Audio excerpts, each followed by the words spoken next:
Hey everyone, and welcome back to Intern the Podcast. As always, I'm your host, Alyssa, but from now on, you can call me Mrs. Falcone. I got married. My husband and I decided we didn't want to wait any longer till our big official day, so we eloped at the courthouse. So I have been a little MIA adjusting to married life and all the fun that has come from this summer, but I'm excited to be back. Today, I'm going to be diving into some tips, do's, and don'ts when it comes to LinkedIn. So, without further ado, let's jump right in. So, when it comes to LinkedIn, I know things can be a little confusing. So, today I'm really going to be breaking down some of the common questions and misconceptions I get when working with professionals as well as students. Shout out USF Go Bulls when it comes to LinkedIn. So, we're going to talk a lot about the common mistakes I see on LinkedIn profiles. And when I'm not recruiting, I'm here doing the podcast. So, if you haven't already, please hit that subscribe button. It helps me keep making great free content for you to enjoy and spread the word.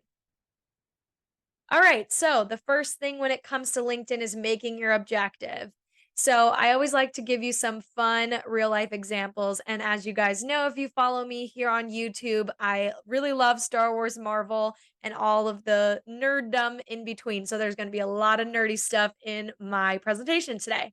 So the first thing is your objective. Basically, this is when you're making your profile, thinking about the goal that you want to communicate to your audience. So, the two people that I have here on the screen, some of you may know them, and some of you might call them Spider Man. Some of you would be wrong because this is actually Peter Parker, and that is actually Peter Parker. So, what we have here is a common example of the common trope I see here on LinkedIn a lot where you search someone's name and there are multiple people with that name in different industries and backgrounds and experiences. So, just to kind of give you an idea of what your objective could look like, I made a objective for Peter Parker. So, he is a Midtown Science and Technology high school senior seeking a paid summer internship with the prestigious company Stark Industries. But as we know, that was a cover to be Spider-Man during the summer. Spoiler alert. Right? And so we have the other Peter Parker, who is a high school senior seeking a paid photography position with the Daily Bugle, in which he is specializing in photographing the elusive Spider Man. So, again, a cover to be Spider Man. So, long story short, they do have the same objective. It's just kind of a hidden objective since they are, um, having a cover story here, an alibi, if you will. So, the point is, if you don't share your objective, if you don't share your goal with your network, they won't know who to connect you to or what you're looking for or how they can help you. So, the more people that you share your objective with, the better. The other thing I will say is if you don't know your objective and you can't be that specific, that's okay. If you're looking for a summer internship, say that. If you're looking for a full time position, if you were recently laid off, those are great things to, believe it or not, highlight on your profile to let people know what you're looking for. The more specific you can be, the better opportunities will come your way. The more broad you are, the more, quantity of opportunities will come your way. So just keep that in mind. All right. So here are some common questions I get when it comes to connections. Who should I connect with? Should I just accept every connection request? So I think it's a couple different things. One, I think really there's a couple schools of thought. When you're building connections, I think other students or professionals in your university or your line of study or your line of work are great people for you to connect with. Ideally, you want to know these people because this is a networking platform. Oftentimes, we're building relationships and working off of rapport. So keep that in mind when you're connecting with people. You want to actually hopefully know them in some capacity, whether it's online and actually have met them on an event, in real life, something like that. So I would not accept every single connection request that comes your way because oftentimes LinkedIn is used as a sales tool. So keep that in mind. Take that with a grain of salt. What if I don't know a person, but I want to connect with them because I want to work for their company or I want to work in their industry? I think that's great. I think just when you're sending a connection request, you can click send a note And that is a great opportunity for you to explain why you're wanting to connect with them. I get a lot of connection requests and no notes saying why they want to connect with me. So just be clear with what you're asking. How do I get started? There's a great function on LinkedIn where it will suggest people that you probably know based on the information you put on your profile, where you went to high school, where you live, where you went to college, where you work, where you have worked or want to work. That's always a great idea to help the algorithm introduce you to people. Won't the right people just find me? Yes and no. That's a part of it as well. But LinkedIn is most effective when you are actively seeking those connections and really building those relationships based off second degree connections. That's probably one of the strongest tools is that second degree, right? First degree is anyone you're already connected to. Second degree is if I connected to my mom on LinkedIn, for example, my mom is on LinkedIn. Anybody that's in her network that I'm not already connected to is considered a second degree connection. Another thing I hear a lot is that I'm just a student, right? So I think that's a really damaging thought process to say we're just getting started in our careers or we're just a student or just a newbie, right? So there's a lot that we can add to our profile when we're just something. We can make what our goal is clear through our objective. We can say where we are located or where we're relocating or open to relocating to. Share your GPA, languages, work history, volunteer involvement, memberships to different clubs, different certifications you've obtained, study abroad experience, right? Especially as a student, a lot of people feel like they don't have enough professional experience to build a LinkedIn profile. You can treat your volunteer experience as job experience and build your LinkedIn platform that way. I even did that. And I don't think there's anything wrong with that. My LinkedIn profile is really robust, and I always get compliments on that when I'm interviewing or networking with people because they really get a better idea of me as an entire person, the full picture, instead of just a quick snapshot. So I'm going to roll through these quickly for the sake of time, but this is a great thing to reference as you're building your profile of what you could add to your LinkedIn to really make it a full, robust platform.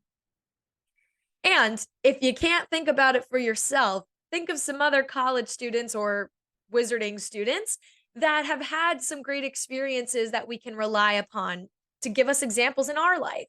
That always makes it better for me, makes it easier for me when I think about Elle Woods and I'm like, wow, she was the president of her sorority. She was a sweetheart of a fraternity. I'm pretty sure she was homecoming queen.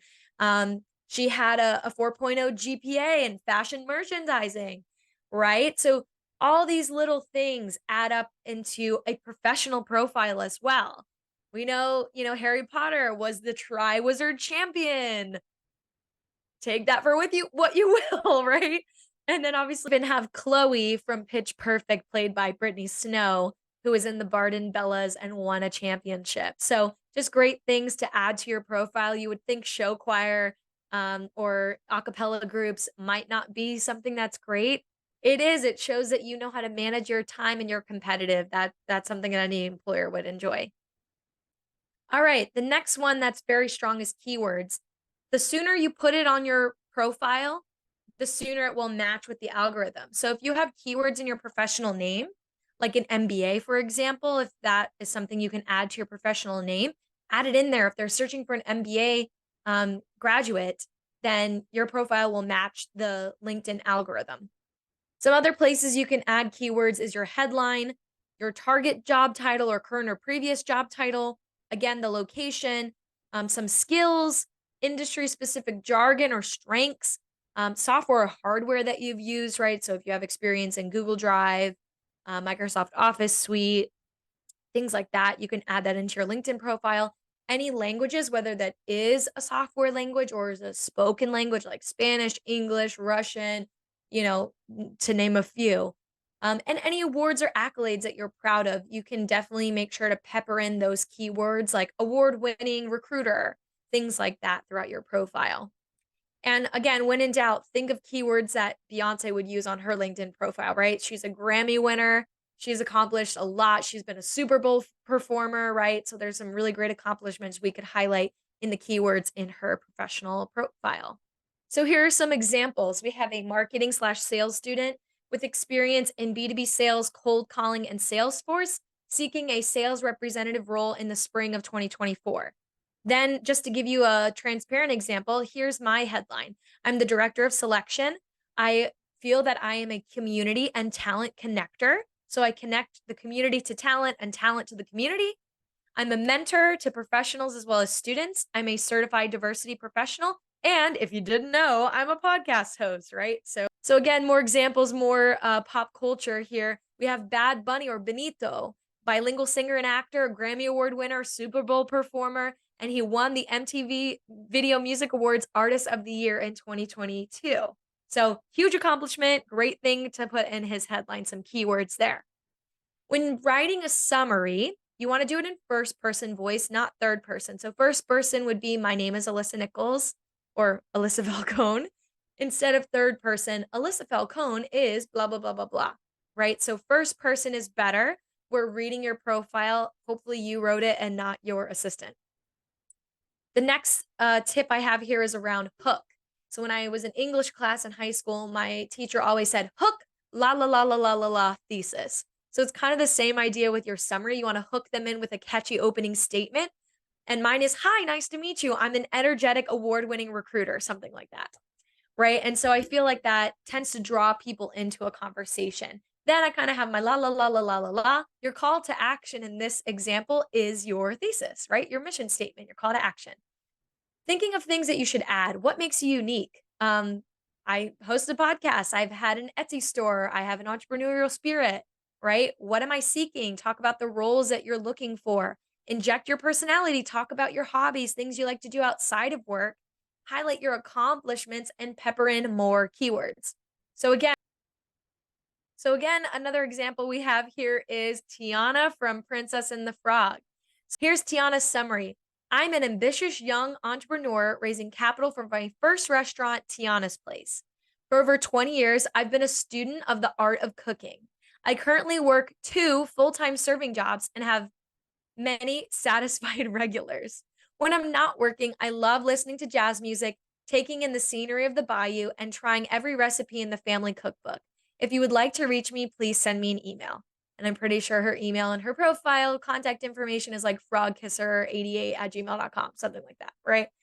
Hopefully something a little more professional, right? So that is something that makes it a great example, makes it easier. If I can make a summary for Princess Tiana, I'm pretty sure you can make one for yourself. My next tip is quantifying everything. If you haven't noticed, this is my favorite thing, whether it's resumes or interviews or LinkedIn profiles. Make sure to quantify everything. And these are some examples of ways you can do that. Time equals money. If you save a company time, you save them money.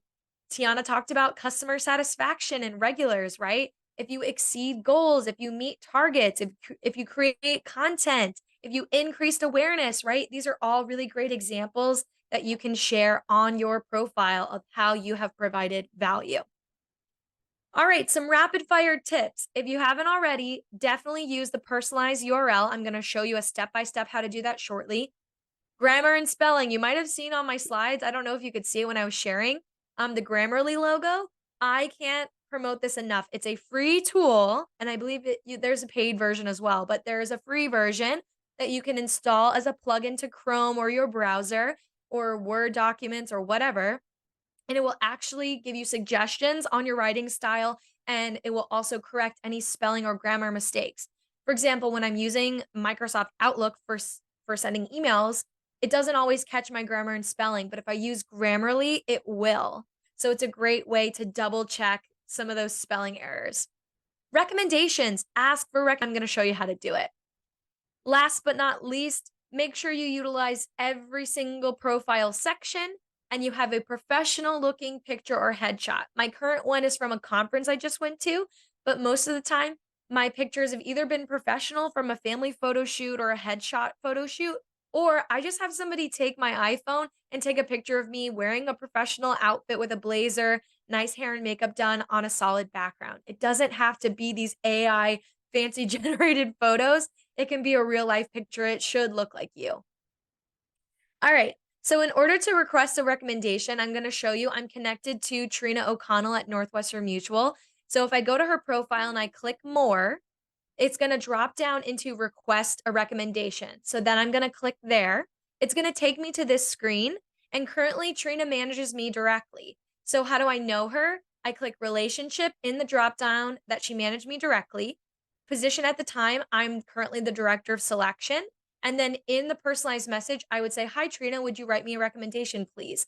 And as you can see, my Grammarly catches that there should probably be a comma before the please, right? So there's one error in my Grammarly inbox right there. You could go on to say, what I'm looking for in this recommendation is highlighting my organizational skills, my effective networking, my great communication style. Can you please highlight those three things? Whatever it is that you're looking for, and then just send it. It'll send it a message, and then you can kindly follow up with that person. Now, how to personalize your URL when you go to the edit page here. And oh, look, there's Ryan. Hi, Ryan. You can actually go to your public profile and URL, click the little pencil. It'll open up a new window. You can click the little pencil again on that top right-hand corner. I don't know why it's so small. They make it kind of hard to see. And that's where you can change your URL. So in the past, mine has said like NM for Northwestern Mutual or KB4 for the firm I used to work for previously. But now I'm really loving that I can make it about my podcast, and it's linkedin.com/in/intern. So it's very easy to remember. It's very easy to write out. You click save, and then I can text or email that link to anybody without having to think twice. So great way to personalize your profile. Those are all the tips I have for you guys today. I hope you found them useful. Best of luck in applying these into your LinkedIn profiles. I can't wait to see what they look like.